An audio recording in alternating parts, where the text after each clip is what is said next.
साथियों, जो निर्वाचन आयोग द्वारा जो गणना हो रहा है वर्तमान समय में, जैसे आप जानते हैं पंचायती राज का चुनाव है, हर 5 वर्षों में एक बार होता है। तो ये चुनाव अब संपन्न होने वाला है 2026 में। उसके लिए गणना शुरू हो गया है सभी गांव में।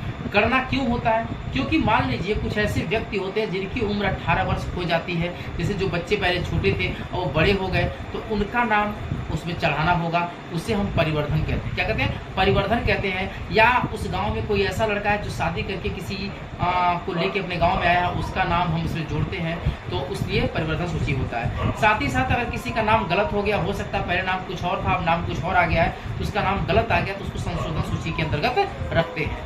अब एक सबसे इम्पोर्टेंट और अहम बात आती है जिसका नाम है विलोपन। कहते हैं विलोपन क्या होता है? विलोपन ये होता है, मान लीजिए उस गांव में कोई आदमी रहता था, उसकी 5 साल के अंदर मृत्यु हो गई। जब गणना हुआ था तो वो डाल रहा था, और 5 साल के भीतर अब वो इस समय नहीं है, वो मर चुके हैं, तो उनका यहाँ पे विलोपन करना पड़ेगा।